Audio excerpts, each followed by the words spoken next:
12 and 1, and that's mostly to go through the agenda of our normal items, etc. First of all, I would like to welcome Councillor Hipsey. See, you are getting a mention, Steve, and Councillor Crozier to the committee. But I'd like to thank Councillors Ball and Ridgers for their service to the committee over the last year. So I hope you guys find it okay. You've both attended ONS before and sat in, so you know pretty much how it works. We'll go from there. So Darryl, so for formalities, item 1, apologies for absence, please. Thank you, Chair. Whilst we don't have any apologies for absence from the committee, there are, for the public record, 13 of the 15 committee members on the call at the moment. I can't see either Councillors Hayworth or Musgrave on the call yet. But in terms of apologies, we've got an apology from lead hub committee member, Councillor Pearce. Thank you, Chair. Right. Okay, that's good. Thank you. The confirmation of the minutes from the meeting held on the 25th of February, which are pages 1 to 6 of the agenda. Can we just confirm those, please, everyone? Shout, do what you like. Are we doing this, Darryl? Yes. Unless there's any concerns over them, Chairman will assume that well, they're good to go as approved. Okay. Does anyone have any concerns about the minutes from the previous meeting? Word it that way round. No? Okay. If we can take that as a confirmation, please, Darryl. Thank you. Item 3, declarations of interest. Does anybody have any items to declare now? Speech bubbles? Nobody's typing. If you become aware of anything during the meeting, if you could please shout up so Darryl can take it down as the committee secretary, please. Okay. Item 4, items requiring urgent attention. We don't have any. It's not changed from yesterday, has it? Not that I'm aware of, Chair. Right. Public forum. We don't have anything for today. So item 6 is the hub committee forward plan. Did anybody have any specific questions that were submitted, Darryl? Not in advance, Chair. No. Does anybody have any specifics now that is easily answered as there's quite a few officers, or is everybody okay with the plan as it is? No? Okay. Right. If we can go to our draft annual programme, which is item 7, we have been given permission by the head of paid services and the council leader, Councillor Jury, to have an extra meeting on the 4th of August. That meeting is to just focus on some of the other issues that we need to look at. As you can see, future items to be programmed. As we're well aware, broadband provision has really raised its head for West Devon during the COVID virus, with finding out just how poor the area is for connectivity, etc. So as well as that being part of the recovery plan, we are looking to assemble the working group for broadband provision. Darryl, do we need to stick to the same people, or do we look at it as a new group, or how are we going to look at this? As it stands at the minute, Chair, the council has appointed and established in its other groups a rural broadband working group, which a number of members that group itself hasn't met in this council administration, but we do have a live group. I mean, if you wanted to, if a committee was someone to appoint a task and finish group, for example, it bring the question duplication and repetition. But I mean, if there's a wish to increase or amend the current membership of that group, that would be a council decision because it was established by the council. Yeah, I remember a conversation.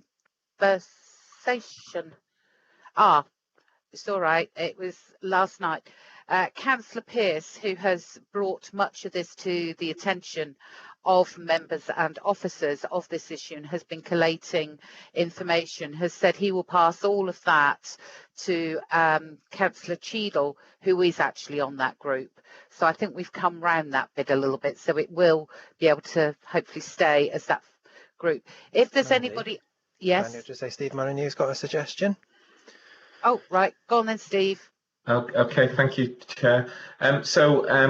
Having had a brief conversation earlier about this, our thoughts are that broadband working group is in effect a public group, so other members could be invited to attend the meeting and also contribute if they had a desire or wish to. So in theory, Councillor Pearce, who's not on the group, could present his findings to the group as part of any sort of discussion, and any other members who've got specifically views or issues that they would want to raise could in theory attend that as a separate working group, as a public meeting. So I think that might enable us to have a wider participation by members who've got particular views and opinions for the working group to consider. Okay, thank you, Steve. And I've just seen that Councillor Pearce is with us now, so hopefully he's happy with all of that. Terry? I am indeed, Chairman. Sorry Okay. I was joining. I had to have a comfort break after a very busy morning. Okay, that's fine. Thank you. Welcome, Councillor Pearce. The next item would be the A386 transport infrastructure update, because it's gone a little quiet, but there actually has been quite a lot of activity around that. So that would be good to bring that back to the table. Member locality fund, and everyone can read, so the other items. If there's anything specific that anybody is aware of that needs to come onto this agenda, can you please submit to Darryl? And I'm not sure if everyone can remember where the form is, Darryl, if you could send that out again to members. I'll recirculate it. It'd also be helpful while we're looking at the work programme, in terms of the A386, exactly what shape or form that item would take, because of course we've had various updates we've had the DCC cabinet member down, we've had DC cabinet officers in attendance, we've had our own officers. It'd just be helpful to have a steer before we're looking at sort of what shape or form that agenda item will take, members. Okay. Yes. So if we could do that, but if Darryl sends around the form for us to be able to send in requests, and if you could do it in a timely way, so sooner rather than later, then we can get that set up and put onto that agenda for the 4th of August. So is everybody happy with that? If not, bubble or speak, please. No? Okay, let's move on.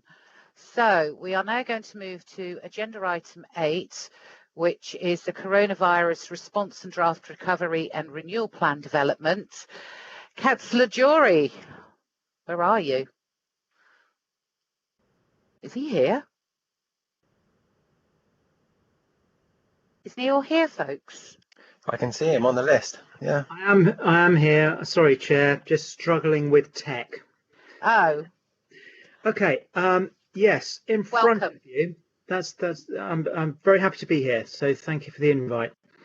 In front of you is the first published document that we have put together, or I should say that Drew has put together, about the work that's been going on to develop a recovery plan for the council following the COVID-19 emergency.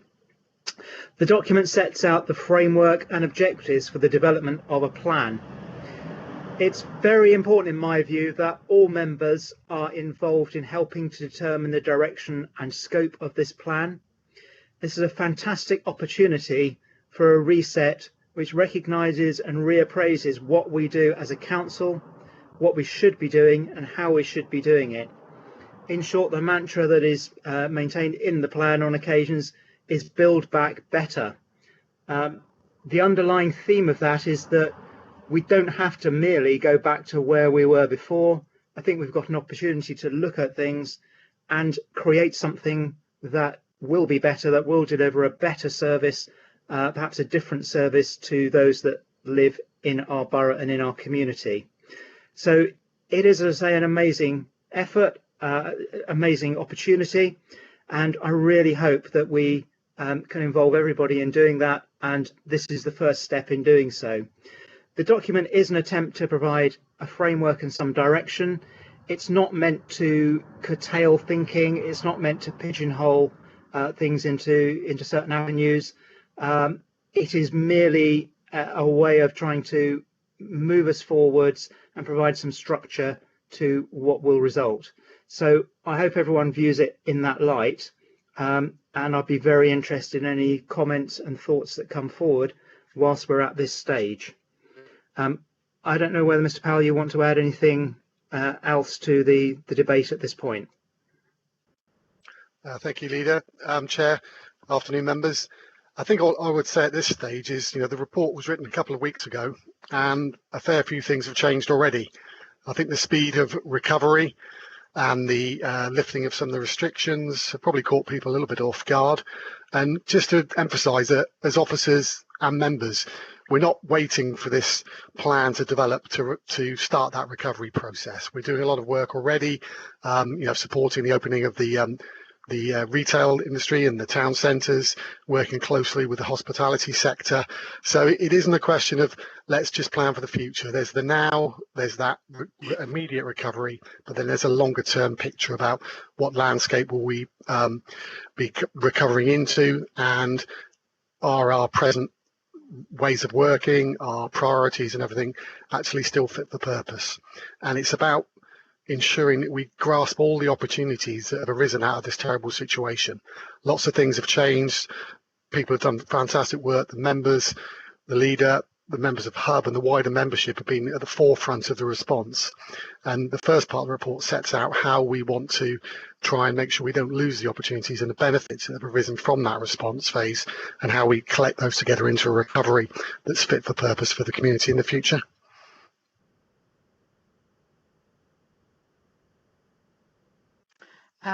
Thank you, Drew, for that. I'd just like to say as a start is a very big thank you to Drew for what is a really readable report. It's I liked his style, as they would say, and found it a highly readable document that didn't bore me. So well done, Drew, for that. Under item 7, actually, Councillor Jury, are we going to go through them one by one, so take questions as we go, or are you looking to take 1 to 11 as a whole?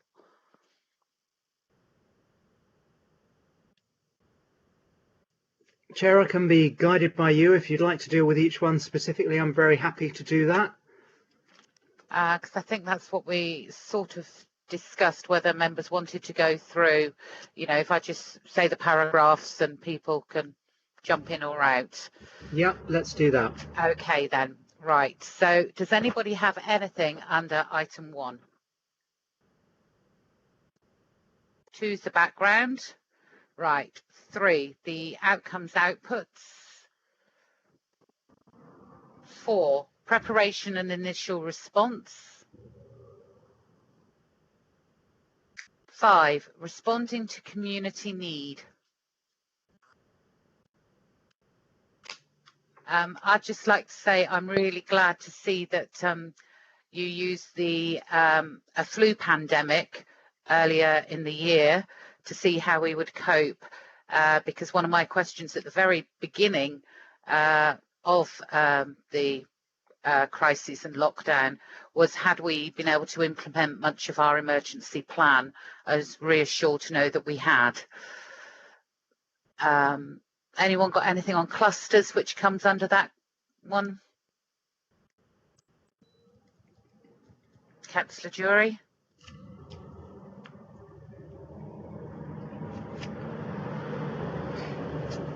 Yes, Chair. I think the clusters thing has been an interesting development, and from my experience has worked well. And I think if we're in future looking at place as being one of the things that we help to shape and determine, there's some benefit in maintaining these clusters and using that as a way in which we can deliver perhaps slightly different services to different parts of the borough.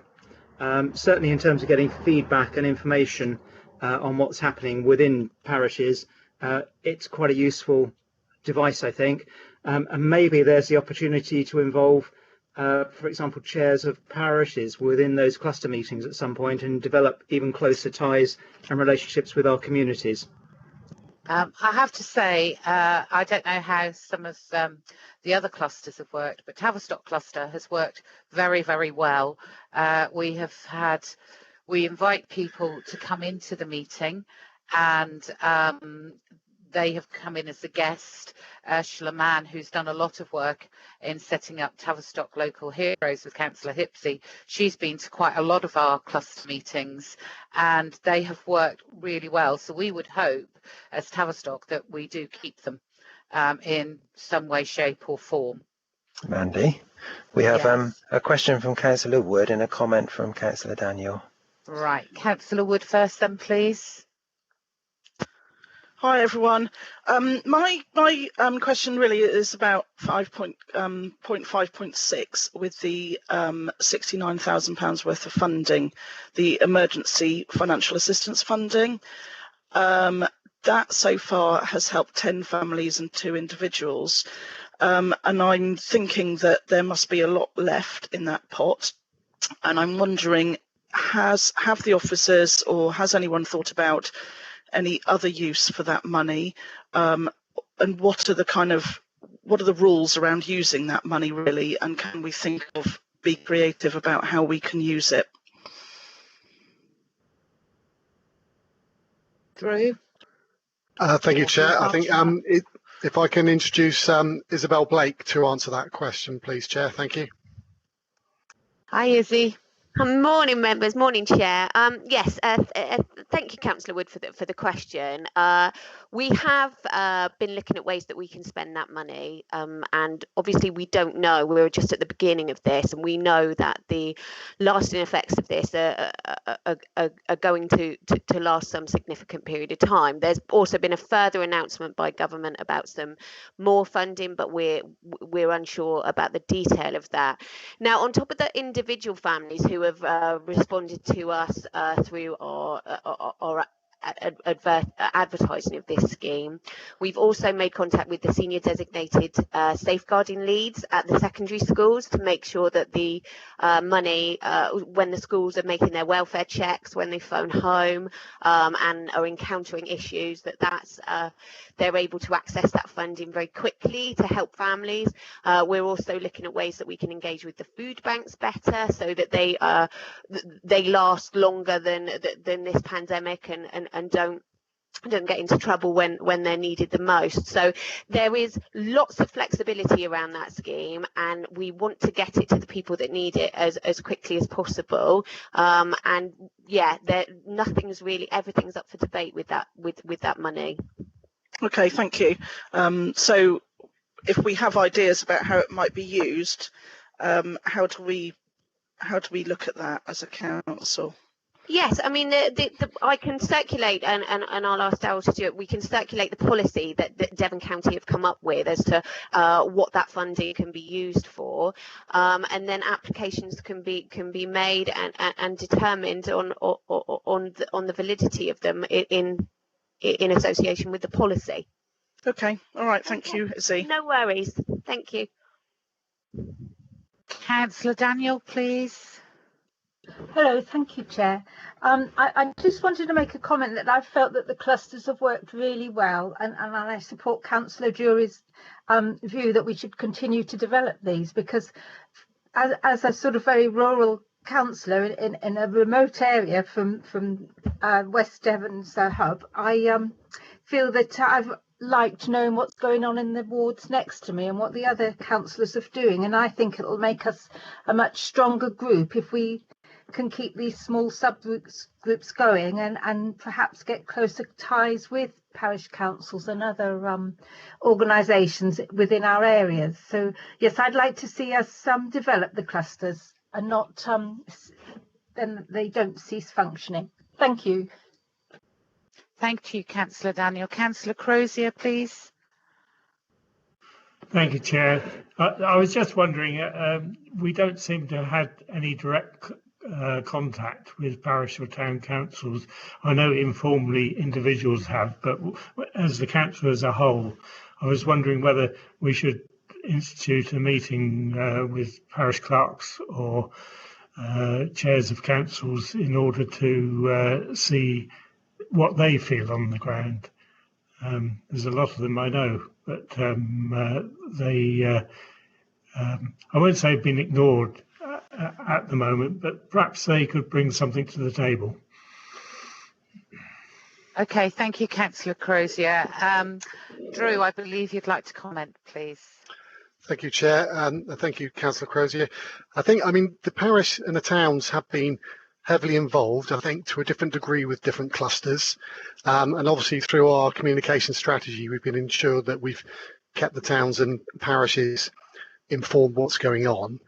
I think in terms of how we move forward, I think it's absolutely vital, as you say, that we engage with the towns and parishes. And when we look at the positive impact that the clusters have had, we look wider, perhaps look at the locality service. How do we set something up that's fit for purpose, but also engages with the wider community? Because the towns and parishes have been active, the district council, the local members, but also the community groups, the established ones, the voluntary groups that have appeared overnight. There's so much that we can look at from this pandemic, and we can come up with something that really is fit for purpose going forward. But I think they have been engaged with. I think we have been in contact, and in some areas we've had real good participation from across the board, and other areas have been a bit quieter. But I think that's the nature of the need that was established in different areas. Some communities were pretty self-sufficient. They had small numbers of people to support, and they did that really effectively. In other areas, obviously the towns, it was more of a challenge. But I totally agree, we need to make sure we engage going forward on this. Thank you, Drew. Yeah, thank you for that. Councillor Kemp, please. Hello. Just on the topic of town councils, it is something that I've become aware of since coronavirus, that at least 2 of the towns in my ward don't have Wi-Fi. So what we are a group of people. Some of them are old and can't travel. Some of them don't have Wi-Fi. So communication is, as somebody previously pointed out, absolutely vital. Is it part of the way forward, do you think, to enable town councils to have better communication? I think this is kind of pulling us through to the next generation, I think. Drew, are you going to answer that, or is Steve? I can start on that, Chairman, okay. And see whether Steve wants to add to that. I think I can add as well. Yeah, I think the whole, the fact that as an organisation within the council and with the members, we are agile. We've been able to respond to this well. Other organisations weren't quite in position, and for various reasons, whether it's connectivity, broadband, Wi-Fi, preparedness. There's lots of factors, but I think the way we're moving forward is that we will be working in a different way.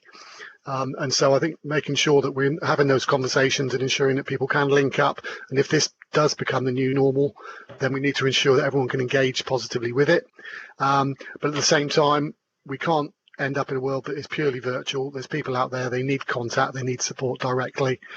So we need to come up with a suitable hybrid that suits all purposes and the needs of the community. But I'll pass on to Steve for the technical stuff if I can, Chair. Thank you, Chair. Councillor Kemp's comment about connectivity, I mean, that's exactly what we talked about earlier in the agenda in terms of the rural broadband group and that issue.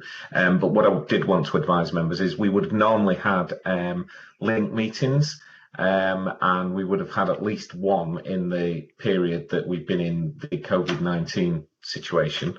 And what I've agreed with the leader's asked me to arrange a superlink meeting, probably via Zoom.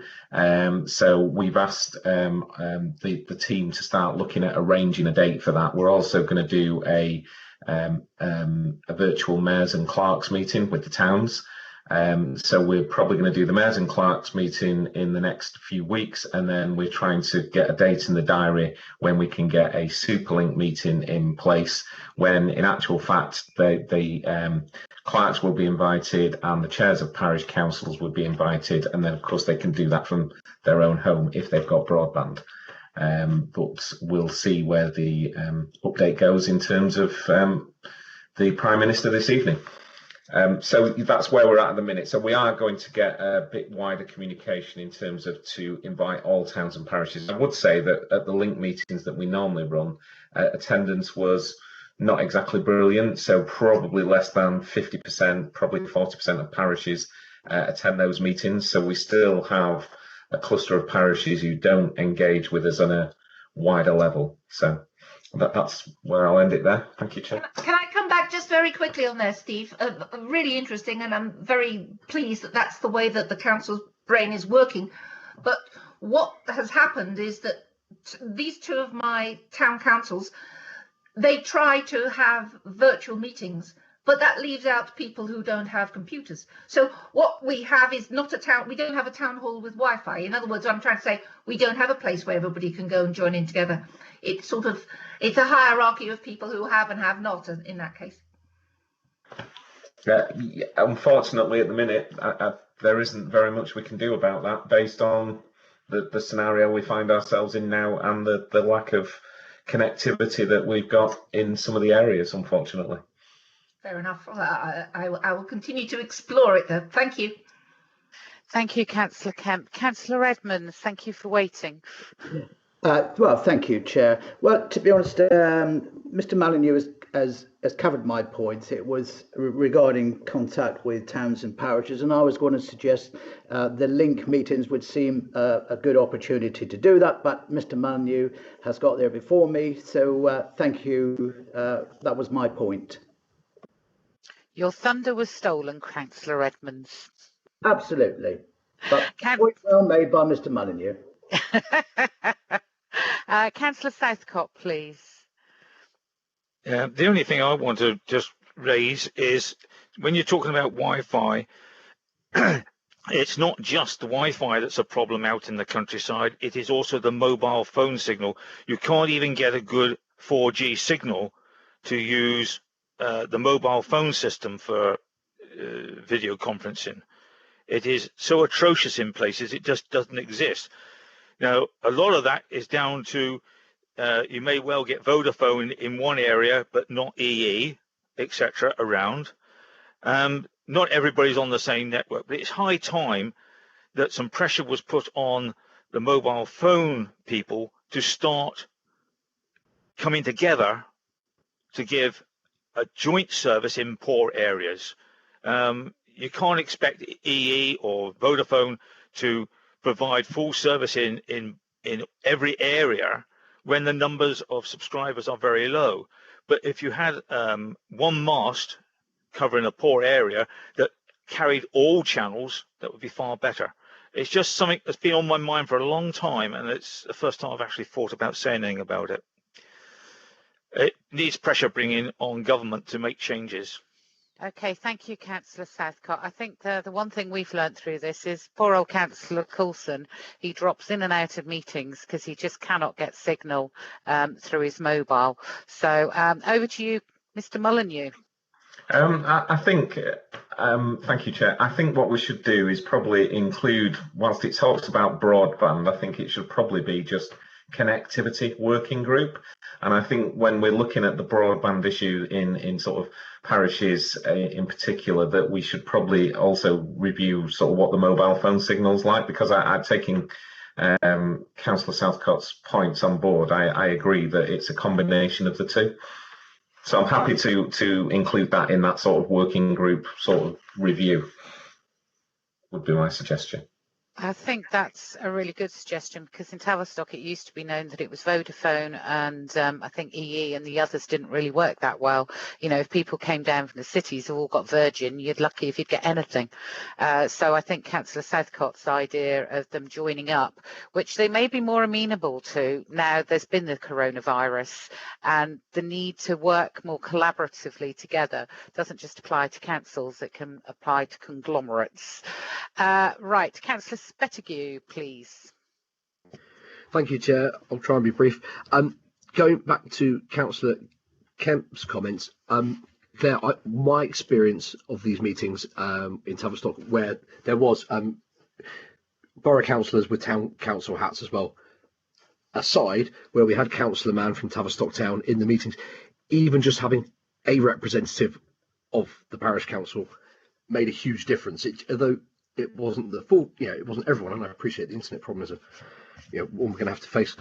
Just having a representative changed the dynamics of the meeting a lot and made it much more productive. Thank you, Councillor. Right, has everybody had their say now on item 5, please? Okay, so if we can go to item 6, responding to business need, business rates grants. Does anybody have anything to say on that, please? Right, anything on the discretionary grants at 0.5? Apart from, I think we really need to thank the council for those members of staff, Lisa's team and Pauline, etc., for giving up. I think it was the first bank holiday, or around Easter they gave up a lot of time, and then over the other bank holiday. I think every grant has come out over a bank holiday, but a huge thank you to all those teams, some who'd come from different departments and everything, for the staff just coming together and really working well. We were virtually one of the first in Devon to do really well and get a lot of the money out to people who desperately needed it. So if you could pass on our thanks, Lisa, that would be great. Does anyone else have anything to say on grants, please? Thank you, Chair. I'll pass on that to the team. Yeah, Councillor Crozier, please.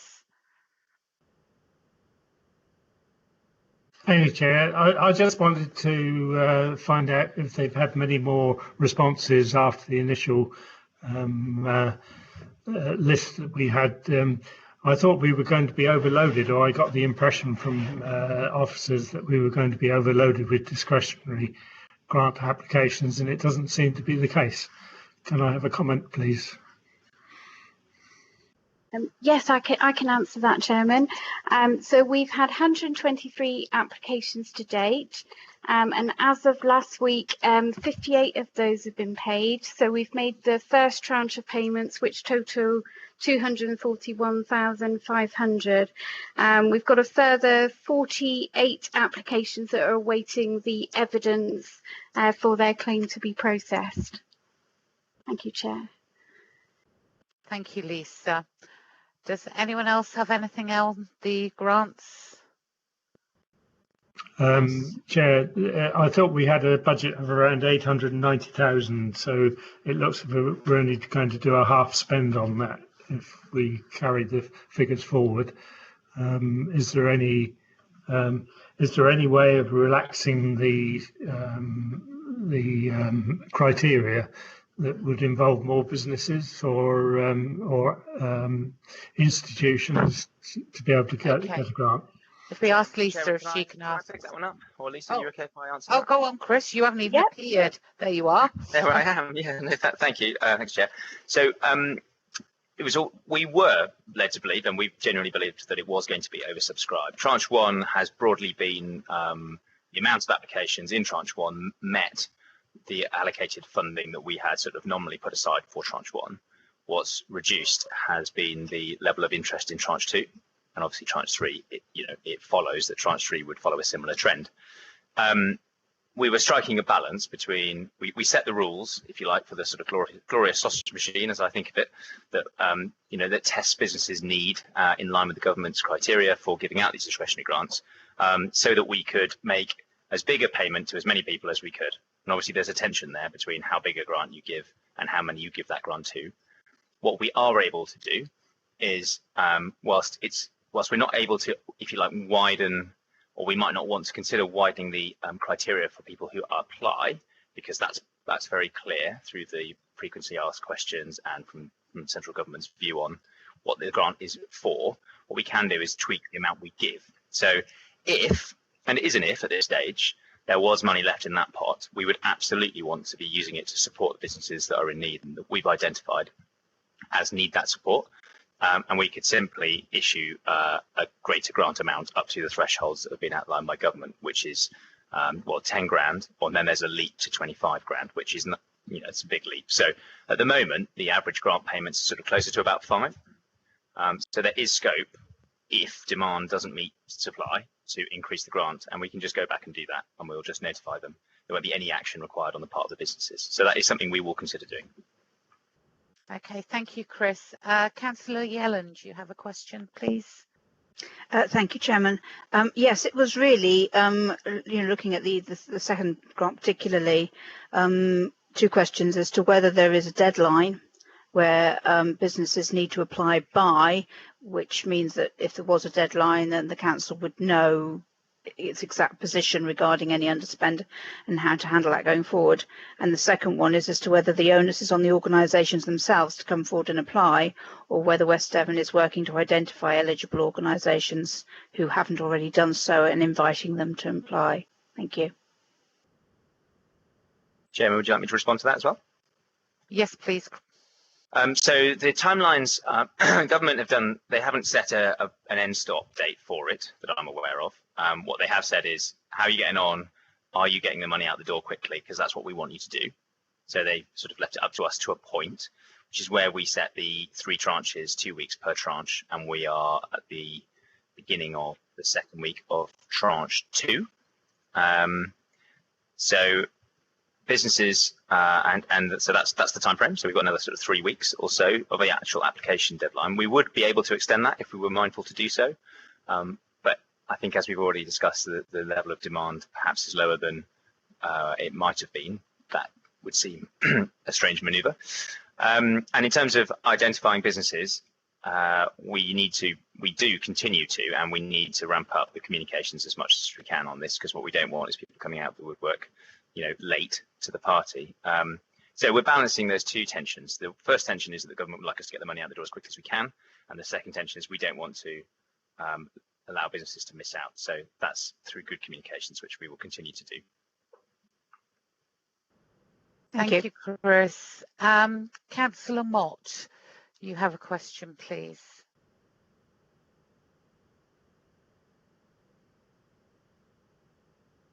Councillor Mott. Sorry, Chair, trying to find the... Apologies, Chair, trying to find the unmute button. Yes, I understand that initially the nurseries, preschools were eligible to claim the £10,000 grant that was in the first round of funding from central government, but they were then told they weren't eligible. I appreciate some of them have been able to get a smaller grant from or through us. Just wondered if there was any further clarity on why they were unable to get that initial £10,000 grant, and if we are able to support them further. Thank you. Yes, I can answer that question, Chairman. So that's correct. In the first tranche of the business grants, it was initially thought that nurseries and preschools would be eligible to claim the £10,000 grant. However, then there were constant revisions to the frequently asked questions, and a version of the frequently asked questions came out from government that clarified that actually, if nurseries or preschools had charitable rate relief, then unfortunately they were going to be ineligible for the £10,000 grant. That was conflictory advice to the advice that got sent out by the Department of Education, which had actually told nurseries and preschools that they would be eligible for the £10,000 grant. And we did advise government that there's conflicting advice for nurseries, because you've got the Department of Education saying they were eligible, but then but BEIS, who are the Business and Enterprise Department of Government, who was saying they weren't eligible. because they had charitable rate relief. Unfortunately, that is the position. They aren't eligible for that first £10,000 grant if they got charitable rate relief.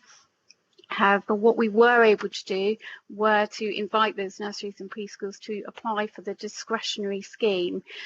We have made an initial allocation to those which have been eligible and successful in that first tranche.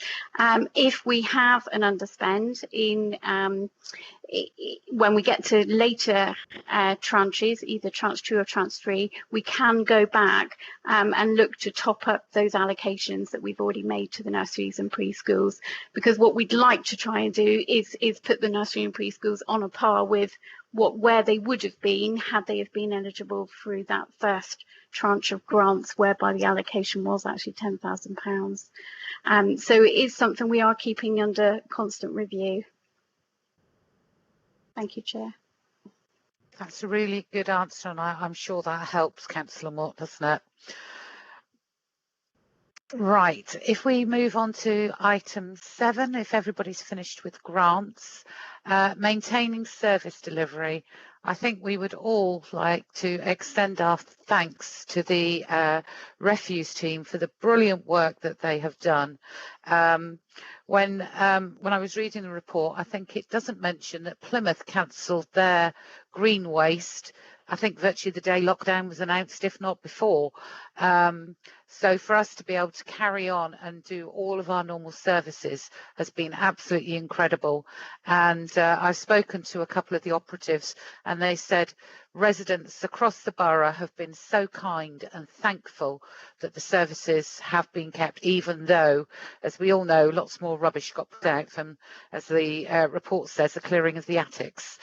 So anybody have any comments on item 7, please?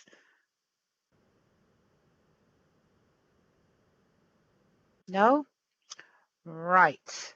Item 8, leisure services and support to Fusion.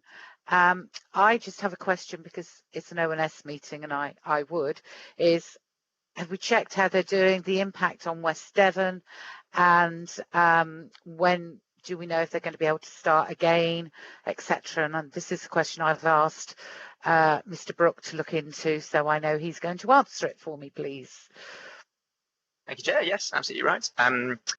So yes, there is a bit of an update on Fusion. There's a bit of background. So UK Active, who are represent sort of leisure services nationally, have done a really good report into both what happened during the lockdown and then, more importantly, the recovery phase. And they've done some independent modelling on what usage might occur. And they've also done a lot of polling of people's attitudes towards going back into gyms to support that data.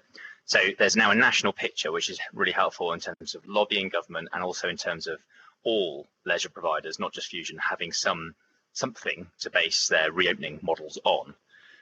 That report has only just come out, and that's looking at a drop in usage initially of up to 72%. But it's very clear that it depends on what the government's rules are. Now, the government's rules are not yet made up. They're making them up this week, as we know, and that will have an absolutely critical impact on what Fusion are able to deliver and when they're able to deliver it. So I'd love to give you a detailed update on when they're planning to reopen, but at the moment they aren't able to even be clear if they're allowed to reopen, although I think the expectation is that they will be able to reopen some facilities in July. Things like the social distancing, spacing that's required, 2 meters, 1 meter, make a huge difference to things like gym layouts. So they've got some preliminary data to base their reopening models on and their income models on. And in parallel with that, we've attracted a Sport England grant to help support us. So we've got Robin Thompson, who helped us with the procurement for the Fusion contract. He was our technical advisor. He's a leisure specialist. So we've got him to support us for the next 6 months in negotiating anything that might need to be negotiated with Fusion. And at the same time, Fusion's client group have also commissioned the consultant sort of arm of the local government association called Local Partnerships to support them negotiating more widely as a group with Fusion. So in terms of leisure interests in West Devon, they're well protected. And obviously, Fusion aren't trying to hide anything. They just need to work through the numbers and try and work with us to deliver as much as they can, as quickly as they can. What has happened more recently as a result of the UK Active data that's come out is that Fusion have started modelling that. So Lisa and I we've had several meetings last week, and we've got more in the diary, and we need to go through those meetings with the evidence from the government rules and changes as they come out this week, so that we can bring a report back to you, or perhaps perhaps it might be more appropriate to have an informal council to discuss. So I haven't got the detail now, but we should have it shortly, and I think that probably warrants a wider conversation, if that's acceptable to you, Chair. Yes, yeah, that's very acceptable, and it's good to see that progress is being made, and hopefully we'll get some answers soon. Does anyone have any other questions on support to Fusion, please? No? Right. Chair, sorry, I'll just put the link. I'll put the link to that report if anybody has any interest in reading it. Yes, please. In the comments box. So it's there now if people want to see it, and it does make good reading if you want to know what the future of leisure might look like. Okay. Or there'll be others who are very interested. Right, if we move to item 9, which is accessing council services during lockdown, does anybody have any questions on this?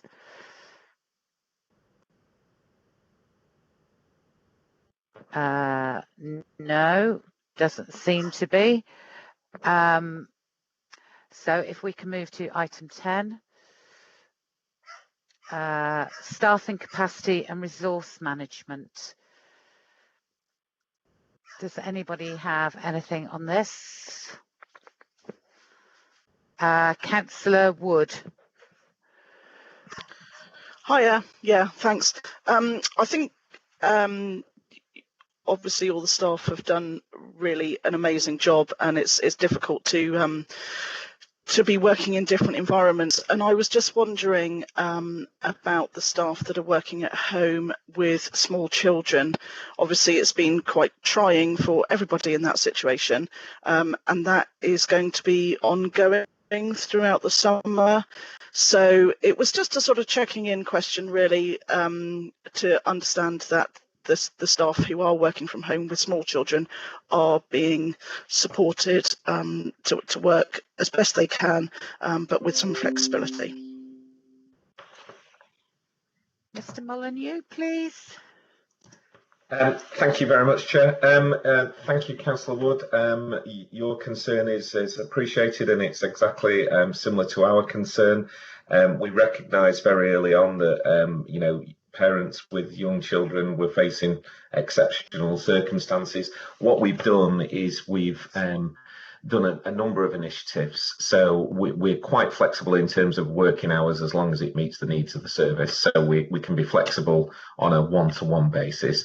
Organisationally, what we've done is we operate a flexi-time policy, so you can work plus or minus so many hours a week, and that was normally that you could accrue either a shortfall in your working hours or an increase in your hours that you've worked, 10 and a half hours a month.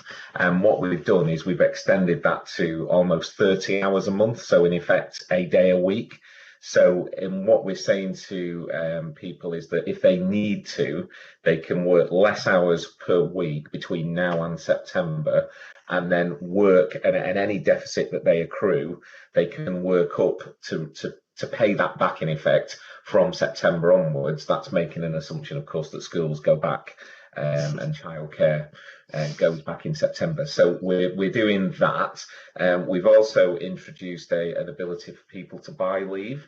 So we're already seeing a few people who are buying additional holidays so that they can take more time off in the summer. So we try and treat it at two levels. So there's very much a one-to-one conversation with the individual and their circumstances, but organisationally we're trying to be supportive to all staff, be it young children or any sort of caring need that we've got. I hope that helps. Thank you. Thanks, Steve. That's really helpful. Yeah. Thank you for that, Steve. Just going back a bit, Chris, did you see the message that you've been asked if you could email that link, please? Yes, thanks, Chair. I've emailed it to Right. Councillor Hipsey. I haven't emailed it to everybody because I figured I was going to say to that would be a bit everybody. strange. Yeah. So do you okay? You can just click on it, but okay, I'll email it. No problem. Right. The financial position, number 11. Does anybody have any comments on this? We should all be leaping up and down now. Lisa, are you going to introduce or say anything? Yes, I can. Thank you, Chair. So this sets out the financial position. Obviously, in terms of where we were before COVID, last time we did our budget report, which was in February, we were looking at a cumulative budget gap of 1.6 million over the 5-year period to 24-25, and that was on our annual net budget of 7.2 million. In terms of where we are now, we've got our first budget monitoring report going to the Hub Committee meeting next week on the 30th of June, and that shows our financial position for months 1 and months 2. That shows that after taking into account the 585,000 government grant we've already received for COVID-19, we're projecting an overspend of 1.028 million, so that's actually 14.3% of our total budget. Where we are now is we are completing the monthly government returns on our COVID costs and loss of income. Our last return on that went in on Friday. We submitted our June return, and what we are hoping is that the government will act with further funding when that national picture is collated. And I think last week the MPs were told by the Housing and Local Government Minister of State, Simon Clarke MP, he did actually tell MPs that he was working closely with Cabinet colleagues on a comprehensive plan to ensure Council's financial sustainability over the financial year ahead. So we are waiting details of that comprehensive plan, which has been referred to by government. It was also referred to on a district council's network meeting yesterday that was also attended by Simon Clarke MP. So we've monitored our budget position. The key thing for us now is to do that monthly budget monitoring going forward. Members will be aware that in the past we've only done our budget monitoring on a quarterly basis. And what we will do is we will track that income and expenditure on a monthly basis. So, for example, we know that in April our income was down by 183,000, and in May our income shortfall was 188,000. So just in those first 2 months, we know our income is down by 371,000, and that's set out in the budget monitoring report going to Hub Committee next week. In terms of what we're doing to respond to that, obviously it is a financial challenge. I think we're in a very good place to meet those challenges because of our prudent financial management in the past. What we're going to be doing is over the next couple of weeks and couple of months, we're going to review all of the Council's capital programme and all of our capital projects. We're going to be updating the medium-term financial strategy. We're going to be holding a members' budget workshop in August and some informal council briefings. And we're going to be looking to take an amended budget back to members in the September committee cycles. So that will all come to the Overview and Scrutiny Committee meeting first in early September, onto the Hub Committee in the middle of September, and then there will be a full council budget meeting at the end of September. So that's the current timescale. Other things we are doing is obviously we are lobbying for extra government funding, and I think the point that we're making to government is that if you look at district councils, over 42% of our funding comes from fees and charges.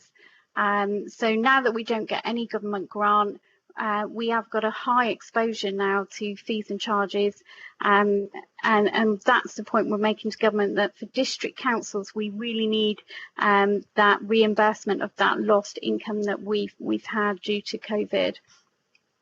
Whereas the letter that we received previously from Alex Skinner was saying about councils being reimbursed for their extra expenditure. We haven't had a huge amount of extra expenditure. That mainly affects the upper tier councils around sort of social care and children's services. But where we're impacted as a district council is very much around the loss of income and fees and charges. We are also lobbying government for a couple of changes in some of the technical accounting rules as well, and pressing government for an early decision on factors affecting our budget for 21-22. So things like new homes bonus funding, negative revenue support grant, rural services delivery grant. These are all questions that we need answers from government at an early stage so that we can set our budget, not only set an amended budget for 2021, but look forward to our budget for 21-22 as well. Thank you, Chair. Happy to take questions on that. Thank you, Lisa. We have a bit of a list here. So, Councillor Yelland, if I can ask you to just hang on a sec and let Councillor Jury add his comment, please, before I go to questions. And can I just ask, Steve, do you need to make your comments? You've got comment after Councillor Spettigue. Do you want to do yours after Neil? No, Chair, it's after the questions, that's all. Right, okay then. Councillor Jury, please. Thank you, Chair. I won't keep you long because in typical fashion, the much of what I wanted to say has been covered. We've been involved. I've been involved in meetings pretty much every week since this whole crisis started, and one of the consistent themes has been the financial position of district councils. The message is getting through to central government, and Mrs. Buckle is quite right that yesterday there was a meeting at DCN. There was a further shift, I think, in the view. Simon Clarke, the minister, was there, and he did say that no local authority should be making drastic in-year decisions. There's a comprehensive package which is coming soon that we need to have a look at first. So government is listening. We're doing a really good job, I think, lobbying, and it's still a slightly fluid situation, but there's a recognition of our problems at very least. That is great news. Thank you, Councillor Jury. Right, so Councillor Yelland first, please. Thank you, Chairman. Yeah, my question is a bit sort of specific. It relates to 11.7 on the agenda, which is page 27. Most specifically, thinking about car park income. With the car parks having reopened, of course, it's really, maybe it's too early to tell, but are we taking any measurements essentially as to the level of car park income that is now being generated? Because even with the high street reopening, I would suggest there's probably still a lot less use of the car parks. And also, is it a useful exercise maybe for the car park strategy group to be able to look and identify at the individual car parks that West Devon runs in the various areas of West Devon itself, to maybe use some of that information to feed into the potential impact that it is having on the high street? Thank you. Chairman, I'm happy to pick up. Thank you. I didn't get to my unmute button quick enough. That's okay. I'm happy to pick up the financial impact of the car parking income, and then perhaps Mr. Brooke would like to comment on things like the car parking strategy, or maybe Mr. Molyneux. So the report that's coming to the Hub Committee next week, the budget monitoring report, in terms of our budgeted income for car parking, it's just over 1.1 million.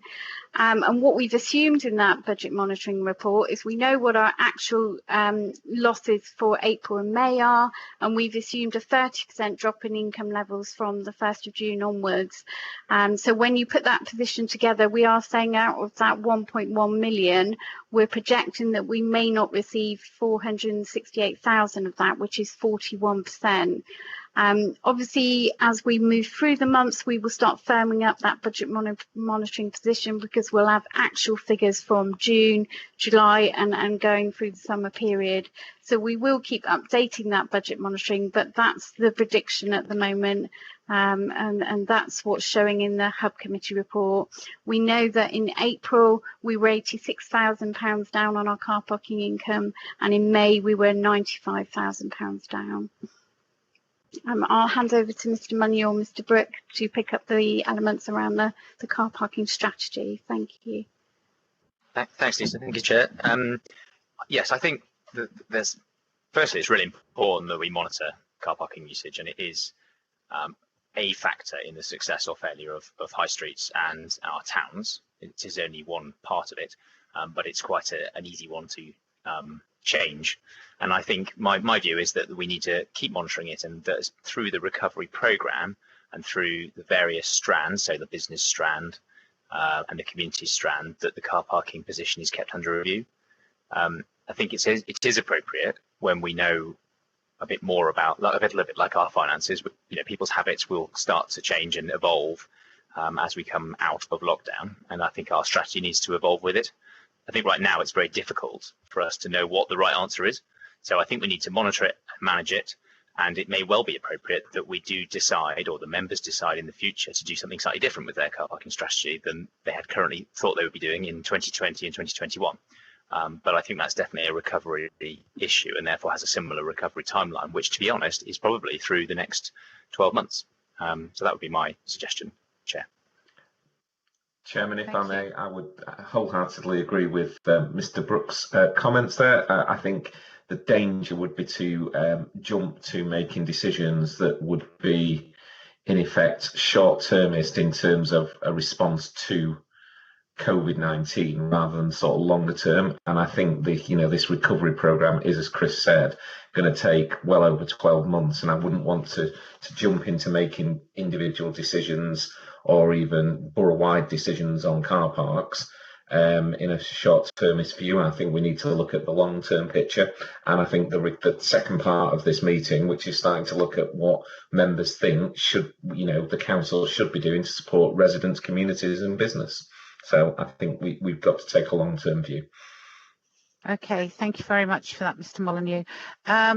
Mr. White, we are at the witching hour of 1 o'clock. Do we want to finish this item, and does it matter if we go in late to the next meeting? No, I think, Chair, there's a natural synergy. If this paragraph's finished, the next paragraph says about moving from response to recovery. Excuse me, it makes sense. I think if the meeting's happy to do it, is to deal with response now, if you like, before lunch, then break, and then go into recovery in the afternoon. Right. The one thing I note on the bar, the Councillor Daniel has a comment, Councillor Spetty has a question.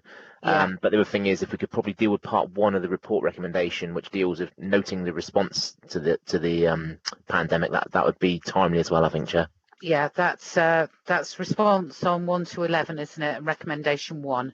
That's correct. Yeah, right. That's what I've written down. Right. So if I can go to Councillor Daniel, please. Thank you, Chair. I've already asked this question of Ms. Buckle, and thank you for your comprehensive reply. But I've heard that some councils have asked the government to underwrite their expected budget for 2021 to prevent financial difficulty and reduction in services. And I really appreciate the work that's already been done in West Devon, that we've been prudent.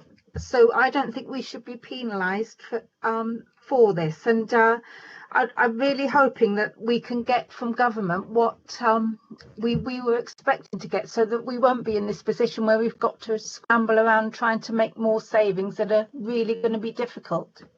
And hopefully we'll get good news from the government. Miss Buckley, are you going to take that one? Yes, thank you, Chairman. Yes, so in terms of we complete monthly government returns to MHCLG, so we have to detail quite extensively what all of our additional costs from COVID have been, but also what are our loss of incomes as well. So we list all of our income streams, and we've given actual figures of exactly the amounts we've lost in April and in May. So we've said we've lost 183,000 in April, another 188 in May, and we've made projections for June and going forward for the next financial year. So it's on the back of those government returns that the government are looking to reimburse councils. They've made 2 allocations so far of 1.6 billion. The first allocation was very much to reimburse upper tier authorities, really, for their additional costs around adult social care and children's services. In the second allocation, it was done on a population basis. So we did we did better. We got just over £500,000 from that. But there was over 70% of district councils that in the second allocation, because they've got higher populations, they did actually get more than £1 million. And the lobbying that we've been making to government is to say, you can't just look at the additional expenditure. We need to be reimbursed for the loss of income and that is loss of fees and charges. And that is particularly for district councils when 42% of our income comes from fees and charges. That's a much higher percentage than if you look at county councils or unitaries that won't be so dependent on fees and charges income. And that's the lobbying we're making to government. We are hopeful that when that comprehensive package comes out from government, that they will use the data that we've recently submitted in our government return, and that will be based on reimbursement of those losses of income. But all we can do at this stage is lobby for our case and await the government announcement, which is hopefully due imminently. Thank you.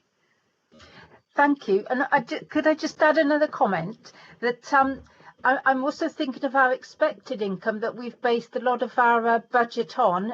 Is there any consideration going to be given to that? Yes, definitely, Councillor Daniel. So in that government return, we have to detail if there are any savings in our 2021 budget that we're anticipating we're not going to be able to make. So we've detailed those.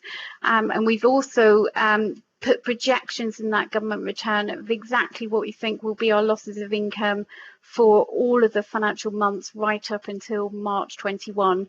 And we've had to detail what assumptions we've made around those. So we've set those assumptions out in the Hub Committee report that's going next week. So, for example, on car parking income, we're assuming a drop in income levels. Also for things like planning income, we've assumed 40%. So we have set that out in the government return, and what the government do will collate that position nationally. And if there is a further tranche of funding, which we are hoping there will be, we're hoping that will be linked to the individual figures that we have submitted on that government return, because the second tranche of funding that came to us was just done on a population basis. And we are saying to government, you can't just do it on population. You need to look at what the income levels were that were making up that council's budget in the first place, and do it at a much more detailed and in-depth analysis of that. Oh, thank you so much. That's really helpful. Thank you, Councillor Daniel. All right, Councillor Spettigue, please. Thank you, Chair. My question has just been comprehensively answered by Mrs. Buckle before I asked. As usual, she's meticulous, and it was about additional lobbying for lost money. But the question is answered. Thank you. That's brilliant. Right, if we can go back then to the first page of this report. I'm just whizzing there. Sure, there we go. Right, in the box on recommendations, that the Overview and Scrutiny Committee recommend to the Hub Committee to 1. Note and endorse the Council's response to the coronavirus pandemic to date. If anybody is not happy to endorse and note this, could you please say or write in the bubble box, please? Okay, I will assume everybody is okay with that. Is that fine, Mr. White? Where's Darryl gone? Oh, he's left us. His lunch is obviously on the pan. Right, if we could all get back together again then, please, at 1:40. Is that okay for everyone? Chairman, I'll make a note of that and let Darryl know that was the decision of the meeting. Sorry, Chair. I seem to have lost my server momentarily, so I missed the end of Councillor Spettigue's points. Apologies for that. No, he said that Mrs. Buckle had extensively answered hers. So that's done. Everybody's happily noted and endorsed recommendation 1, which Mrs. Bowen has noted for you. And I've said that if we recommence at 13:40 hours. Great. So hopefully lots of you just flicking kettles and grabbing your lunch. Okay, thank you very much, everyone. See you then. Thank you. Thank you. Thank you. Thank you. Thank you.